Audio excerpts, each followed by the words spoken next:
انسان کو پیدا کیا تو کیا جنوں کو نہیں کیا؟ کیا فرشتوں کو نہیں کیا؟ کیا یہ گیلیکسیز پیدا نہیں کی؟ کیا چاند اور سورج نہیں پیدا کیا؟ کیا ہماری زمین کے اوپر زندگی کی جو شکلیں ہیں نباتاتی اور حیواناتی، یہ چرند ہیں اور پرند ہیں اور مچھلیاں ہیں، کس نے پیدا کی؟ سب کچھ اس نے پیدا کیا، لیکن اس کی کریشن کا کلائمیکس انسان ہے۔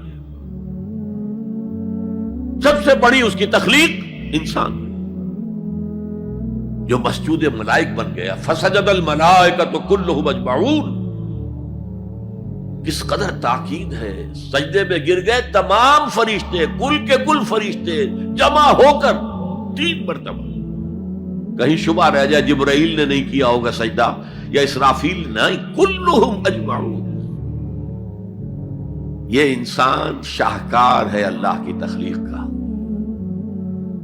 فرمایا ہے خلقتہ بیدی، اے ابلیس تو اس آدم کو سجدہ نہیں کرنا چاہتا جسے میں نے اپنے دونوں ہاتھوں سے بنایا۔ کیا معنی اس کے؟ اللہ کے 2 ہاتھ کیا ہیں؟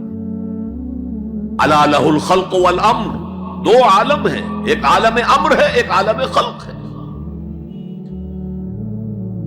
عالم امر میں اللہ کے حکم کی تعمیل چشم زدن میں ہو جاتی ہے، انما امرہ اذا اراد شیئا فانما یقول له کن فیکون۔ اور عالم خلق میں وقت لگتا ہے۔ آم کی گٹھلی سے درخت تو بنے گا آم کا، لیکن کتنے سال لے گا؟ ماں کے پیٹ میں بچہ پرورش تو پائے گا، لیکن 9 مہینے لے گا۔ اللہ نے فرمایا کتنی جگہ پر میں نے آسمان اور زمین 6 دنوں میں پیدا کی۔ عالم خلق میں ٹائم کا ایلیمنٹ ہے، عالم امر میں کوئی ٹائم نہیں۔ عالم امر سے تعلق رکھنے والی صرف 2 مخلوقات ہیں، فرشتے اور انسانی ارواح۔ یسألونک عن الروح قل الروح من امر ربی۔ اور عالم خلق سے ہمارا یہ جسم ہے، حیوانی وجود ہمارا جو زمین سے آیا ہے۔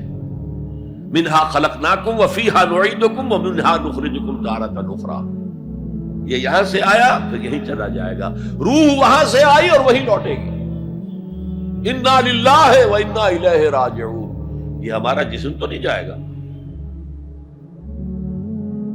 الرحمن علم القرآن خلق الانسان علمہ البیان۔ انسان کو جو صلاحیتیں دی اللہ نے، ان میں سب سے بڑی صلاحیت قوت بیان ہے۔ اس لیے انسان کو اہل منطق کہتے ہیں حیوان ناطق، بولنے والا حیوان۔ یہ اپنے آپ کو ایکسپریس کرنے کی صلاحیت ہے۔ یہ تمام صلاحیتوں میں چوٹی کی صلاحیت ہے۔ دیکھیے ہمیں آنکھیں دی ہیں، حیوانوں کی بینائی ہم سے کہیں زیادہ ہے۔ ایسے حیوان بھی ہیں کہ جنہیں لائٹ کی ضرورت ہی نہیں، بغیر روشنی کے دیکھتے ہیں۔ یہ باز اور شاہین بڑی بلندی سے زمین پر پڑی ہوئی سوئی کو دیکھتے ہیں۔ سماعت ہمیں دی تو بہت سے حیوانات کو ہم سے بہت زیادہ سماعت دی۔ آپ گھوڑے پر سوار جا رہے ہیں، آپ نے کوئی آواز نہیں سنی، گھوڑے نے سن لی ہے، اس کی کنوتیاں کھڑی ہو گئی، اینٹینا کھڑے ہو گئے۔ سوار کو معلوم ہوا کوئی خطرہ ہے، اس نے تو کچھ نہیں سنا تھا۔ پھر کتنے حیوان ہیں جو سونگنے کی قوت ان میں کتنی زیادہ ہے، ہر شے کو سونگ کر پتہ کرتے ہیں یہ ہمارے کھانے کی ہے کہ نہیں۔ اصل صلاحیت جو انسان کی صلاحیت ہے وہ قوت بیان ہے۔ آپ کو معلوم ہے بڑے بڑے وکیل ایک پیشی کے 5 لاکھ روپیہ لے رہے ہیں، کیوں؟ ان کے اندر بیان کی صلاحیت زیادہ ہے، تو مقدمے کو خوبصورتی سے پیش کر سکتے ہیں۔ ورنہ وہی قانون پڑھنے والے جو ہیں وہ کلا وہ جوتی پٹخار سے پھرتے ہیں، کوئی ان کو پوچھتا نہیں۔ اسی طرح آپ کو معلوم ہے دنیا میں بڑے بڑے جو ڈکٹیٹر بنے ہیں وہ قوت بیان کی بنیاد پر بنے۔ ہٹلر کی فائری سپیچز اس نے کہاں سے کہاں اسے پہنچا دیا۔ لیکن اب ان چیزوں کو جوڑیے. الرحمن علم القرآن، یہ ایک جملہ بنا ہے. رحمان نے قرآن سکھایا. خلق الانسان، انسان کو پیدا کیا. علمہ البیان، یہ 3 ویلیوز ہیں جو 4 آیتوں میں آئی ہیں. آپ نے میتھمیٹکس میں یا ارتھمیٹکس میں پڑھا ہوگا ریشو پروپورشن کا قاعدہ، نسبت و تناسب. 3 ویلیوز دے دی گئی، یہ چوتھی تلاش کرو.